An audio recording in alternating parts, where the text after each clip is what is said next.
नमस्कार, मेरा नाम है डॉक्टर पूरू धवन और आज इस वीडियो में हम बात करने वाले हैं एक्यूट किडनी फेलियर के बारे में और क्रॉनिक किडनी फेलियर के बारे में और उनके बीच के डिफरेंस को समझने की कोशिश करेंगे कि इन दोनों ही किडनी फेलियर में क्या मेजर डिफरेंस होता है। किडनी खराब कई सारे कारणों से होती है। वो किसी केमिकल से, किसी मेडिसिन से खराब हो सकती है, वो बीपी से खराब हो सकती है, वो डायबिटीज से खराब हो सकती है। मगर सबसे बड़ा डिफरेंस क्या होता है, जब किडनी धीरे धीरे खराब होती है उसको हम क्रॉनिक किडनी फेलियर कहते हैं। जहां पे किडनी एकदम झटके से काम करना बंद कर देती है उसको हम कहते हैं एक्यूट किडनी फेलियर या एक्यूट किडनी इंजरी कहा जाता है।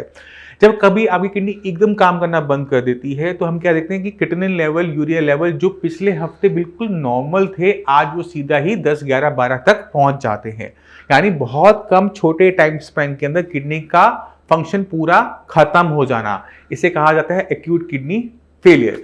इसके पीछे सबसे बड़े कारण देखे जाते हैं वो है केमिकल। ये केमिकल की किसी भी टाइप का हो सकता है। आप कोई दर्द की गोली खाते हैं, आपको कहीं दर्द हो रहा था, आप केमिस्ट पर जाते हैं, आपको वो गोली देते हैं, गोली आपको सूट नहीं करती। उसके साइड इफेक्ट में क्या होता है कि किडनी एकदम झटके से काम करना बंद कर देती है। आपको 2-4 दिन के बाद स्वेलिंग आना शुरू हो जाती है, आपके घबराहट होनी शुरू हो जाती है, वीकनेस होनी शुरू हो जाती है। आप डॉक्टर के पास जाते हो, डॉक्टर आपको KFT कहता है और उसमें क्रिएटिनिन लेवल बढ़ा हुआ आता है, मगर आपने पिछले महीने तो अपना KFT करवाया था, वो तो बिल्कुल नॉर्मल था। तो ऐसी कंडीशन जहां पे किसी मेडिसिन की वजह से किडनी तेजी से खराब हुई, एक्यूट किडनी इंजरी या एक्यूट किडनी फेलियर पहला। इसी तरह से दूसरा सबसे बड़ा कारण हमें जो देखने को मिलता है एक्यूट किडनी फेलियर के अंदर वो होती है कंट्रास्ट इंक। इस कंट्रास्ट इंक को बहुत सारे इन्वेस्टिगेशन टेस्ट में यूज किया जाता है। जैसे जब आप सीटी स्कैन करवाने जाते हैं तो वहां पर 2 टेस्ट होते हैं, एक होता है प्लेन सीटी, एक होता है कंट्रास्ट सीटी। अब जब हम सीटी स्कैन करवा रहे हैं अपनी बॉडी का, अपने लंग्स का, कहीं का भी हम करवा रहे हैं, अगर हम उससे कंट्रास्ट करवा रहे होते हैं तो कंट्रास्ट सीटी स्कैन से पहले आपका KFT जरूर चेक किया जाता है कि आपकी किडनी ठीक है या नहीं है।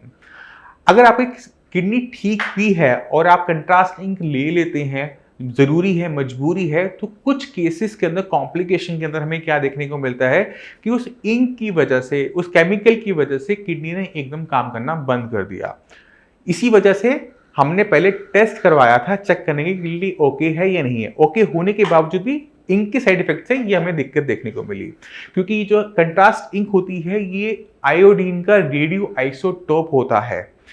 कभी कभार नुकसान दे देता है, सबको नहीं देता, कुछ पेशेंट में देता है। तो ऐसे केसेस में क्या देखते हैं कि आपने इंक ली और आपको क्या देखने को मिला कि किडनी ने एकदम काम करना बंद कर दिया। 2-4 दिन के अंदर आपकी बॉडी में बहुत सारे सिम्टम इकट्ठे होने शुरू हो गए और हमें टेस्ट करवाने के बाद लगता है कि किडनी ने काम करना पूरी तरह से बंद कर दिया।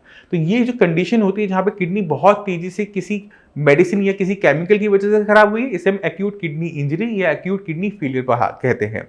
दूसरा कारण होता है वो है क्रॉनिक किडनी फेलियर, जहां पे क्रॉनिक यानी धीरे धीरे होने वाला, लंबा चलने वाला, जिसमें टाइम बहुत ज्यादा लगता है। अगर आपकी किडनी बीपी से खराब हो रही है तो बीपी से कभी किडनी एक दिन में खराब नहीं होती, उसे बहुत लंबा टाइम लगता है, कभी 2 साल, 3 साल, 4 साल की। 3-4 साल से आपका बीपी जो कॉन्टिन्यूसली हाई बना हुआ था वो रोज थोड़ा थोड़ा नुकसान किडनी को करता रहा और धीरे धीरे ये नुकसान इतना बड़ा हो गया कि क्रिएटिनिन लेवल, यूरिया लेवल आपके शरीर में इकट्ठे होने शुरू हो गए और वो बढ़ने शुरू हो गए।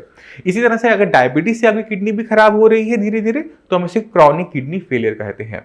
IgA नेफ्रोपैथी, पॉलीसिस्टिक किडनी, ये सारे के सारे टाइप हैं किसके? क्रॉनिक किडनी फेलियर के, जहां पे किडनी धीरे धीरे खराब होती है, धीरे धीरे क्रिएटिनिन लेवल बढ़ता है, जो कुछ महीनों से कुछ साल तक का टाइम लेता है। तो मेजर डिफरेंस क्या हुआ एक्यूट किडनी फेलियर और क्रॉनिक किडनी फेलियर पेशेंट के अंदर? वो है टाइम। अगर सडनली किडनी ने काम बंद किया तो एक्यूट किडनी फेलियर, और अगर धीरे धीरे काम बंद किया तो क्रॉनिक किडनी फेलियर। अब एक और कंडीशन होती है वो है acute on chronic kidney disease, यानी आपकी किडनी पहले धीरे धीरे खराब हो रही थी, क्रिएटिनिन आपका पिछले महीने 4 था, ठीक है, मगर आज देखते हैं वो सीधा की सीधा 11-12 पहुंचा हुआ है, यानी 4 से 12 बहुत कम टाइम में गया। तो इसको हम क्या कहते हैं? Acute on CKD, chronic kidney disease. यानी आपको क्रॉनिक किडनी डिजीज तो पहले से चल रही थी, मगर बॉडी में कुछ ऐसा हुआ कि किडनी एकदम तेजी से खराब हो गई, क्योंकि जब हमारी किडनी धीरे धीरे खराब हो रही थी तो वो वीक हो चुकी थी, मगर कोई ना कोई फैक्टर, जैसे आपने कोई टेस्ट करवा लिया, जैसे मैंने आपको पहले बताया कि आपने कोई दवाई खा ली, पेन किलर ले लिया या फिर कोई एंटीबायोटिक खा लिया जो बॉडी को सूट नहीं किया, तो तेजी से आगे से खराब हो गई। तो इसे हम acute on chronic kidney disease कहा जाता है। दूसरी एक और कंडीशन तैयार होती है, वो है मेटाबॉलिक एसिडोसिस की, जिसके बारे में बहुत बार हर वीडियो में बात कर चुके हैं कि अगर आपकी बॉडी में मेटाबॉलिक एसिडोसिस स्टार्ट हो जाता है तो आपकी किडनी बहुत तेजी से खराब हो जाती है। तो अक्सर डॉक्टर उसे पर्चे पे एक्यूट ऑन सीकेडी की तरह लिख देते हैं ऊपर। आप ध्यान से पढ़िएगा, अगर एक्यूट ऑन सीकेडी लिखा हुआ है इसका मतलब यह है कि किडनी ने पिछले कुछ टाइम के अंदर बहुत तेजी से नुकसान उठाया है। तो ये मेजर डिफरेंस होते हैं एक्यूट किडनी फेलियर के बारे में, क्रॉनिक किडनी फेलियर के बारे में और एक्यूट ऑन सीकेडी के बारे में। तो आपके माइंड में अब काफी कुछ क्लियर हो गया होगा कि हम इन्हें किस तरह से नेम देते हैं, किस तरह से वो क्लासीफाई करते हैं। अगर आप किडनी फेलियर के पेशेंट हैं, क्रिएटिनिन आपका बढ़ रहा है, यूरिया आपका बढ़ रहा है, तो आपको संभलने की जरूरत होती है, क्योंकि जैसे जैसे क्रिएटिनिन बढ़ेगा, यूरिया बढ़ेगा, आपकी बॉडी में सिम्टम्स आने शुरू होंगे और ये सिम्टम्स आपको बीमार और बीमार और बीमार करते चले जाते हैं।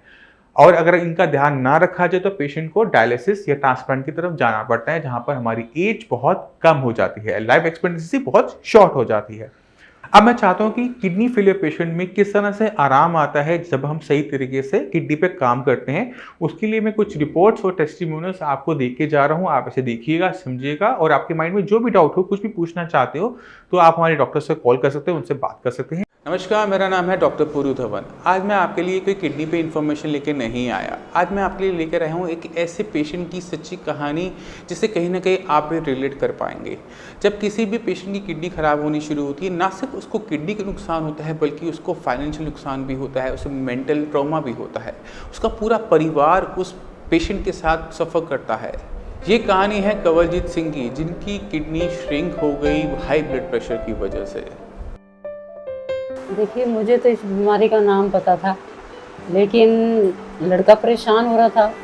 खुशी के मौके पर जा रहे थे ये लोग, फैमिली पूरी जा रही थी, तो इसकी ऐसी कंडीशन देखी कि ये घबरा रहा था। जहाँ ये गया वहाँ गाड़ी पर लेट गया जाके। मैंने पूछा क्या बात है भाई, ये तो खुशी का मौका है, मैं भी साथ गई हुई थी। मैंने कहा खुशी के मौके में तेरे को इतनी घबराहट क्यों हो रही है? कि मम्मी मुझे पता नहीं क्या हो रहा है, ये लोग बीपी की दवाई दे रहे हैं, इसको कोई टॉफ़ी मुंह में दे रहा है। तो ये उधर से ही हमने खुशी का जो मौका था वहाँ से ही हम घर आ गए। कहने लगा लड़का मम्मी आप घर जाओ। हम घर आ गए, बेटा और बहू मेरे दोनों ये टेस्ट के लिए चले गए। पहले तो एकदम से सुन के शौक लगा, क्योंकि उस टाइम पे हमारा बेबी जो था वो अभी 1 ईयर का ही हुआ था कंप्लीट जस्ट। तो उसके बाद एकदम से 15 दिन बाद में ये पता लगा कि इन्हें किडनी की प्रॉब्लम है। तो फिर हमने यही कहा कि अब जो चीज़ हो चुकी है हम उसके बारे में सोच के आगे टाइम नहीं वेस्ट कर सकते, उसका हमें ट्रीटमेंट देखना है। क्योंकि हमें जो ट्रीटमेंट करना है वो अपनी फैमिली के लिए, अपने बच्चे के लिए करना है, ना कि अपने लिए करना है। फिर हमने उसमें यूट्यूब पे काफ़ी कुछ सर्च किया काफ़ी टाइम तक। एक पहले गए, वहाँ से हमें पॉजिटिव व्यू नहीं मिला, तो वहाँ से हमने मेडिसिन भी नहीं ली कुछ। तो उसके बाद फिर हमने कुछ टाइम थोड़ा सा देखा यूट्यूब में, तो यहाँ वाले पे गए, वहाँ पे हमने 1 ईयर ट्रीटमेंट लिया है। बट उनका ट्रीटमेंट एक तो कॉस्टली था, दूसरा ये था कि उनके ट्रीटमेंट से हमें कुछ खास फ़र्क भी नहीं लगा। एक्चुअली मेरा बीपी हाई हो गया था और सबसे ज़्यादा प्रॉब्लम मेरे को यही हुई थी। प्रॉब्लम यही हुई थी कि मैं अपने आप को कंट्रोल नहीं कर पा रहा था। मेरे पेट में अचानक ही दर्द होनी शुरू हो गई थी। तो मैंने एक नॉर्मल टेस्ट कराया और मैंने नॉर्मल टेस्ट के अंदर पता किया कि वैसे ये रूटीन चेकअप कराया कि देखता हूँ कि मेरी प्रॉब्लम उठी कहाँ से है। बट शुरुआत में जो प्रॉब्लम मेरी शुरू हुई, मेरे पेट दर्द से शुरू हुई थी। लेफ़्ट साइड और राइट साइड से शुरू हुई थी। उन्होंने इनको जो कुछ भी बताया है तो ये घबरा किया, मतलब घबरा के लड़के ने मेरे को पूरी बात नहीं बताई कि मम्मी ऐसे ऐसे बात है, कि मम्मी भी घबरा जाएगी। उसके बाद में धीरे धीरे मुझे पता चला, बहू ने बताया कि मम्मी ये प्रॉब्लम है। तो कमाने वाला भी यही, लगाने वाला भी यही, खुद ही इलाज करना, खुद ही कमाना।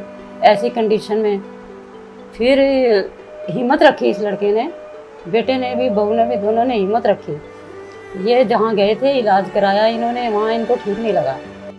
कंवलजीत जी मेरे पास 2018 में अगस्त के महीने में आए। जब वो मेरे पास आए तो उनकी कंडीशन कुछ ऐसी थी कि वो बहुत ज़्यादा वेट लॉस कर चुके थे। 14 से 15 किलो वजन उनका पिछले 1.5 साल के अंदर घट चुका था, क्योंकि उनकी यूरिन के अंदर प्रोटीन का लॉस बहुत ज़्यादा था। क्रिएटिनिन के लेवल भी उनके 2.5 के आसपास थे। बट मेरे को ऐसा फील होता था कि मैं जैसे शॉप पे बैठा हूँ ना, तो शायद मैं अभी गिर जाऊँगा, या मतलब मेरी वीकनेस सी मेरे को लगती थी। मेरा बीपी लो सा रहता था। जब भी मैं कहीं जाता था तो मेरे को ऐसा लगता था कि शायद मैं गिर जाऊँगा, या शायद मेरे चक्कर आ जाएगा, या क्या पता मेरा बीपी फिर दोबारा ना बढ़ जाए। तो इस तरीके की मेरे को प्रॉब्लम्स आनी शुरू हो जाती थी। तो इन सारी रिपोर्ट्स को लेके के जाने के बाद, मैं सारी रिपोर्ट्स को इकट्ठा करने के बाद मैं गया जो द्वारका के अंदर है। वहाँ पे डॉक्टर्स ने मेरे को ये कह दिया 65% किडनी आपकी काम नहीं कर रही, 35% आपकी किडनी काम कर रही है। तो उस टाइम मैं काफ़ी शॉक हो गया एकदम कि एक नॉर्मल इंसान जिसको कोई आज तक प्रॉब्लम नहीं आई और उसके बाद उसको प्रॉब्लम आनी शुरू हो गई है, और वो भी किस वजह से प्रॉब्लम आ रही है उस चीज़ का उसको पता नहीं है। ना कोई इस तरीके का मैंने ड्रिंक किया, ना इस तरीके का कोई मेरे को ऐप था जिसकी वजह से मेरे को कोई प्रॉब्लम होती क्रिएट। बट उन्होंने, डॉक्टर्स ने भी मेरे को यही बोला कि आपकी किडनी 65% तक ख़राब हो चुकी है, तो वो जो किडनी है आपकी अब दोबारा ठीक नहीं हो सकती है। मेन इनका जो था प्रोटीन लॉस का प्रॉब्लम, वो इनका 1 साल में भी कंट्रोल नहीं हुआ। और हमें यही लगा कि हम पैसा भी दे रहे हैं, हर चीज़ कर रहे हैं, परहेज़ भी कर रहे हैं पूरा, बट जो इनको होना चाहिए ट्रीटमेंट से फ़र्क वो नहीं हो रहा। और कुछ इनका जो वेट था वो काफ़ी 14 kg ऑलमोस्ट गिर चुका था पहले से।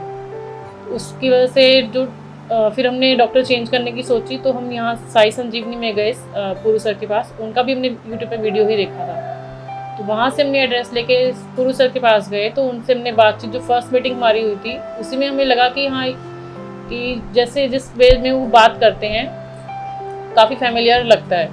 तो उन्हें हमने अपनी सारी प्रॉब्लम बताई कि हमने क्या क्या 1 साल में किया है सर्वाइव। तो उसके बाद फिर उन्होंने हमें ट्रीटमेंट बताया कि आप जो है आपका क्रेटिनाइन है वो कोई इतना ज़्यादा नहीं है, आप ठीक हो जाओगे। तो जैसे जैसे हमारा ट्रीटमेंट आगे बढ़ता रहा, 6 to 7 मंथ अभी हो चुके हैं, बट उन्हें 3 to 4 मंथ में प्रोटीन लॉस इनका पूरा कम्प्लीटली कंट्रोल हुआ है। अभी भी 3 to 4 मंथ हो चुके हैं जो नील आ रहा है इनका बिल्कुल। कंवलजीत जी की जब हमने रिपोर्ट्स देखी तो उनका क्रेटिनिन लेवल 2.5 के आसपास था, मगर उनका यूरिन के थ्रू प्रोटीन लॉस कुछ ज़रूरत से ज़्यादा ही हो रहा था। तो हमारा टारगेट पहले क्रेटिनिन ना होकर उनका वो प्रोटीन लॉस था जो उनकी बॉडी को बहुत ज़्यादा कमज़ोर बनाए जा रहा था। साई संजीवनी का सबसे बेस्ट पार्ट मेरे को ये लगा कि उन्होंने मेरे अगेंस्ट जाके सारे काम किए। अब वो अगेंस्ट क्या था मेरे अगेंस्ट से, कि जितने भी डॉक्टर अभी तक मेरे को मिले थे उन्होंने सबने मेरे को बोला था कि आपको प्रोटीन बंद करना है, प्रोटीन बंद करना है, एग नहीं खाने, आपको रेड मीट नहीं खाना, आपको प्रोटीन कुछ भी प्रोटीन नहीं लेना। बट साई संजीवनी ने, मैं जाके मेरे को एक ही चीज़ का डॉक्टर पुरु सर ने मेरे को बोला कि आगे कुआं है और पीछे खाई है, तू आगे जाएगा तो मरेगा, पीछे जाएगा तो मरेगा। तो उन्होंने कहा कि मैंने पूछा कि करूँ तो क्या करूँ। कह रहे तेरे को पहले मैं कुएं की तरफ लेके चलता हूँ। चलो चलते हैं, कुएं की तरफ ही चलते हैं। अब हुआ क्या कि उन्होंने कहा कि मैं तेरे को प्रोटीन दूंगा, पहले मैं तेरे को तेरा इम्यून सिस्टम बढ़ाऊंगा, उसके बाद आगे की कार्रवाई होगी। अगर कंवलजीत जी उस टाइम में हमारे पास ना आए होते और उनका बीपी को सबसे पहले कंट्रोल ना किया गया होता तो शायद उनकी कंडीशन और डे बाय डे वर्स होती चली जाती, क्योंकि किडनी फेल हुई बीपी की वजह से। अगर हम कोई भी किडनी फेलियर का पेशेंट चाहता है अपनी किडनी को बचाना, तो सबसे पहला काम क्या होता है कि किडनी फेल होने का जो पीछे कारण है उस पर काम करना। तो वही हमने सबसे पहले किया। कंवलजीत जी का जो ब्लड प्रेशर है उसे कंट्रोल में लेकर आए, और जैसे ही ब्लड प्रेशर कंट्रोल में आया, यूरिन के अंदर जो प्रोटीन आ रहा था वो कम हो गया, क्योंकि किडनी के अंदर जो नुकसान हो रहा था वो भी बंद हो गया। मेन ये है कि हौसला बहुत दिया इन्होंने कि नहीं आपको कुछ नहीं है, आप ठीक हो। एक डॉक्टर तो साफ बोलता है ना कि नहीं आपको ये होगा, कुछ नहीं है इसका इलाज, लेकिन इन्होंने ऐसा नहीं बोला। इन्होंने हौसला बहुत दिया मेरे लड़के को। उस हौसले की वजह से आज मेरा लड़का इस जगह पर है, जो कि आज एक कमा भी रहा है और अपने घर को भी चला रहा है। नहीं, स्टार्टिंग से ये सोचा था मैंने, ये स्टार्टिंग से सोचा था कि अगर कोई ऐसी प्रॉब्लम ज़्यादा निकलती है तो उसका इलाज भी खुद ही अपने पास ही होना चाहिए। क्यों? क्योंकि कमाने वाले भी हम खुद ही हैं घर में। बट ये कि अगर हम उस सिचुएशन में अगर जाके नेगेटिव हो जाएंगे तो अपने परिवार को भी किस तरीके से चलाना है। बट ये है कि उस सिचुएशन को हमने आने दिया ही नहीं, वो सब हम शुरू से पॉजिटिव रहे। बट ये कि पॉजिटिविटी इतनी थी कि इस बीमारी से जो है लड़ पाएँ, इस तरीके से लड़ पाएँ। तो दवाइयाँ तभी असर करती हैं जब अगर आप पॉजिटिव हो। आप पॉजिटिव हो, आपका एनवायरनमेंट पॉजिटिव हो, एनवायरनमेंट पॉजिटिव होगा तो आप हमेशा उस चीज़ से आप जीतोगे ही जीतोगे।